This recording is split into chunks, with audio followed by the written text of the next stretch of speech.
smoke cigarettes and you go into the masjid, just make sure you wash your mouth out or you put on, it or whatever, because the smell is, abhorrent. It stinks. You don't want to drive away the angels. You don't want to discomfort the people around you. But then when the data came out, and this is the combination of naql wal aql, revelation and reason. When the data came out and the doctors came and told us, the researchers, they said this is tied into cancer. And then it became more and more clear, the ruling changed. And that's not to judge people that smoke cigarettes or whatever, but it's the reality of where it's at. But it became more apparent that it's an issue when I was, how old are you? 13, right? 14? When I was a little younger than you. The billboards used to have cartoons with cigarettes, cartoons smoking cigarettes. So today in your age is the vaping. The youth, they like to vape. I'll guide them because it's even worse than the cigarettes. So the back in the day, the issue was what? The people smoking and this and that, the youth. So what happened? People protested that issue en masse because there were so many people smoking cigarettes, the youth, the women, everybody it was fun. So what did they do? The companies, what did they do? MashaAllah, Winston-Salem and Marlboro Man and all of them, they went to the Middle East and everywhere else. Even Freud's cousin, before that, Sigmund Freud, his cousin was trying to figure out how to expand the market on the smoking cigarettes.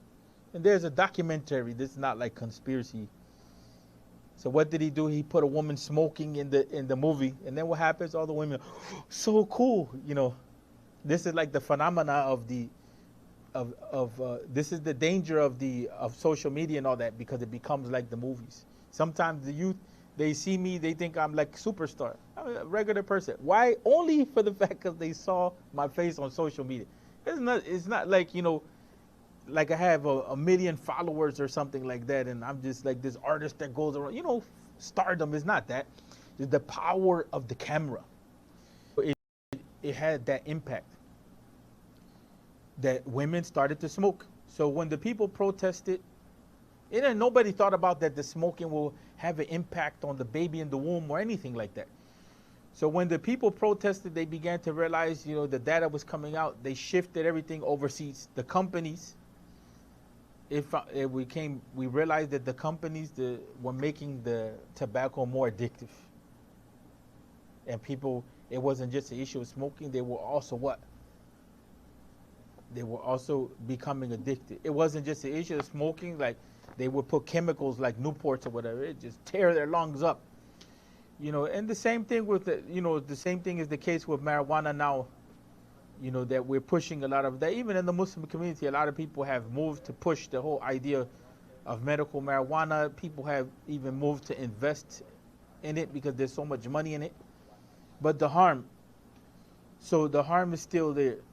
And so the issue comes, that we try to repel the harm before taking the benefit. That's the general rule. And sometimes you have to. Sometimes you perform an operation or whatever, and there's some harm that's caused in order to achieve a benefit. Right? If two benefits clash with each other, then the predominant one takes precedence, right? And the one that's preferred, is examined for what makes it better than the others. So when you have two things that are beneficial, you weigh that out. Which one is more beneficial?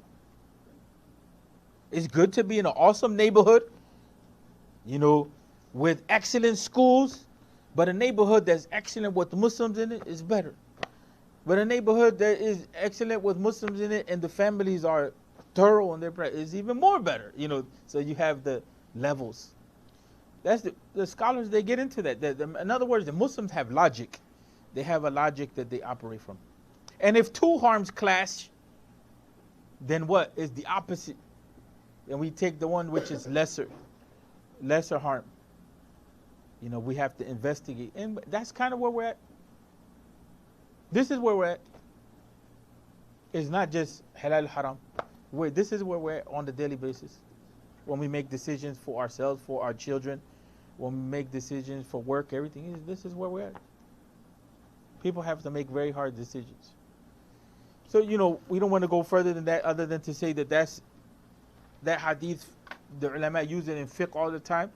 And according to those principles that were mentioned, that's a good logic to have. There's more details to that, you know what I'm saying? It should be